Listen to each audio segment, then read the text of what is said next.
their real life. Do acoustic covers of songs, you know, find things that you normally wouldn't in the old regime be thinking in terms of your cycle or your creativity. Get creative, use the platform, use the playlists, you know, challenge us, challenge the listeners. Simon, you wanted to say something? Yeah, I think just sort of backing up there a bit, I think the fact that the services in general are starting to engage, you know, on a deeper level with the independent sector says quite a lot as to how we perform on services. Because as a sector, we over-index on streaming services. But not only that, I think the more important thing is that we over-index by 30% or more on the difference between ad-supported free and premium. You know, the people that like the artists that are signed to our labels, that listen to the music that we all produce, they're the people who feel very comfortable putting down their $9.99 every month. They're the people who are really driving the business. So I think, you know, we all need to really remember that. The stats are showing this out. This isn't early adopters. You know, I think when we're doing, you know, a few million subscribers, everyone goes, yeah, but that's all the early adopters. When it gets in the mainstream, that's all going to change. Well, it has changed, but we're still over-indexing massively in this sector. So I think that's just something for all of us to really remember. You know, we and the artists that we work with produce the music for the people who truly care deeply about music. Deeply enough to pay for it. Excellent point. We're gonna take some questions. Anybody have any questions?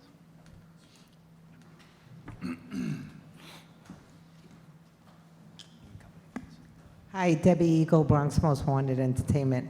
I just want to say, Simon, I think that was a really, really important point because the people in this room really care about music. We all are in this business, not because we've gotten rich, but just because we care about music. And if we are serving the people, maybe we don't need that number one. We just need to be on the playlist and keep serving people, right? That's what will also help us in the long run. So I just want to say thank you for your comment. Thanks. Hi, I'm Andrew Shapiro. I'm a composer and songwriter. I have a question for Doug. Actually, two quick questions for Doug. One was, you just mentioned offhanded, you said something, oh, in the past I've helped select singles. In the past what? I'm sorry. That you had helped select singles. I guess a new album's coming out, you chose which song is the single. It wasn't me. It was like people from all over the U.S., music listeners, voting on songs, listening and voting on songs. Okay. Doing call-out research before the record was chosen, which was going to go to radio. So it was predictive song testing using the same criteria that radio used to do call-out. Okay, I'm sorry, I misinterpreted that. I thought it was just you yourself. No, if I one wish. If I wants had to, that talent, I could be, you know, a million. I have found, just from the independent perspective and with a company of one person, me, that the tools that I'm learning about and reading about that I've gotten from Spotify Artist Services to be sort of overwhelming, abstruse, difficult to understand how to navigate so much content. I have found it to be difficult. And I wanted to know if there's any way that one can get a little more loves from Spotify if they are not an independent distributor or Beggars Group or something like that. What if you're one person who wants to write to someone? I've had some back and forth with just the general desk and then just gotten like crickets in return. So I'm curious to know if you have any advice as to how to find, whether it's genre specific or something. I'm finding it hard to find out who these people are in terms of genre specificity. I think Jen's team, Jen's right there. You should go meet Jen. She can That's help great. you with Thank that. Yeah, the two of us should talk to you afterwards for sure. Yeah. Yeah, in Thank fact, you. whatever the question is today, Jen seems to be the answer. Jen's the reason I'm here, so.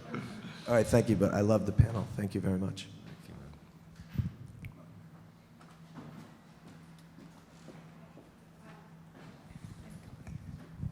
Okay, hi, Rachel, Julian Records, independent label. The question is, are you paying attention, this is for Doug,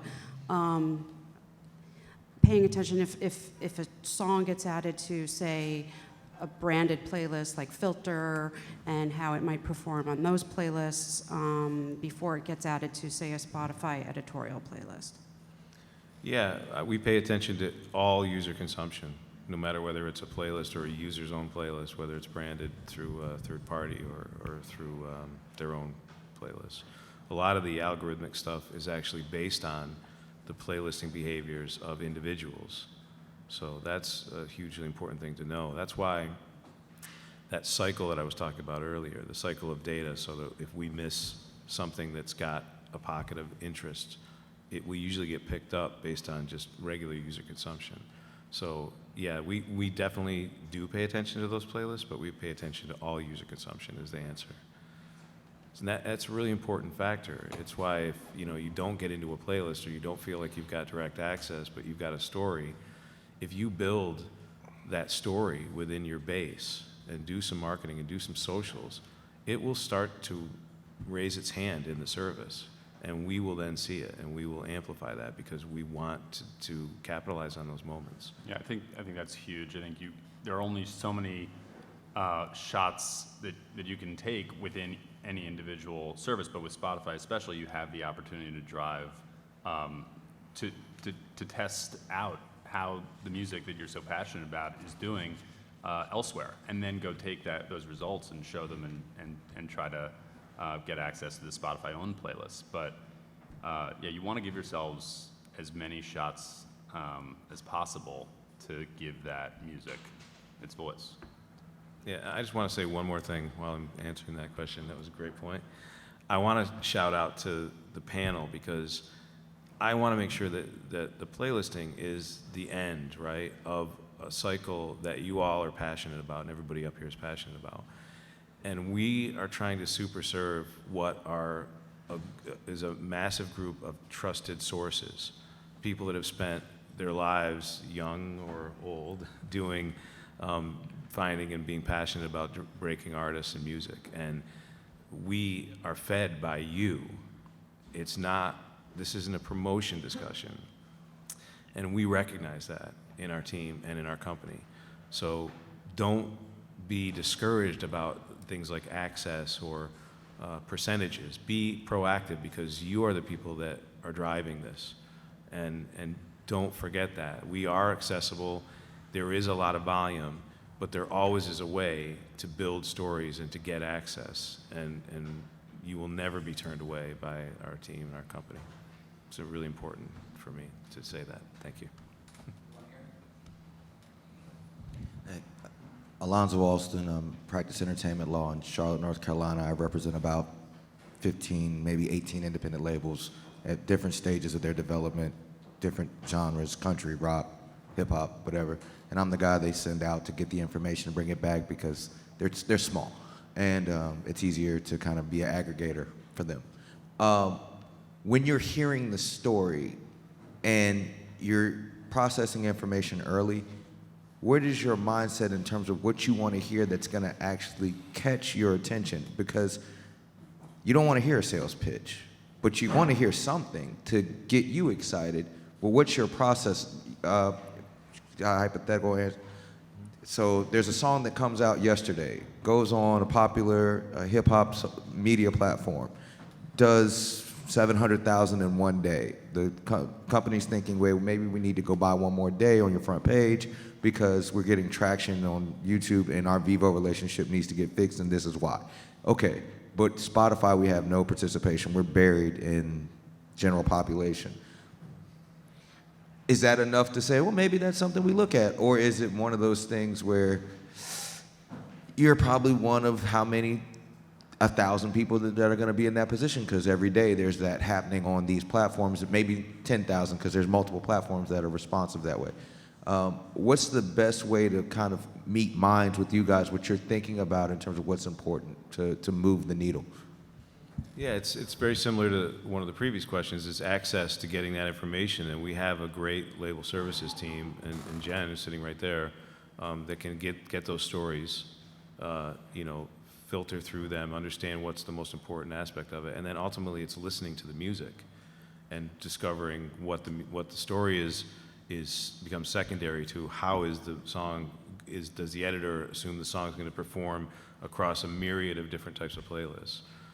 But the supportive story is huge because if the listeners are reacting or the consumers are reacting, it informs our decision-making largely. So work through the label services team, and that information will make its way through to us. I think you've got to remember as well, that, there's a real job that we've all got to play here, because it isn't, we can't just go, we're relying on you to make our song a hit. I think for us, 10% of our plays on Spotify come from playlists, which means that 90% of our plays come organically from activity which we or our artists or our labels drive, or for records in people's libraries. So, I think we've got to put it all in perspective. There isn't a silver bullet to any of these things. It's still all really new. And as much as having the support is great, and we want the support for everything we do, because it's definitely going to be a hit, we're telling you that. But, there's a lot of work that we need to do ourselves, and I think that's what's maybe different in this world. In the old world, you put it out in a B2B way, and there was a lot of work done. In this world, we've all got to work a lot harder to make things a success. So I think we're done. I want to thank all these guys. We had a lot of fun in the green room.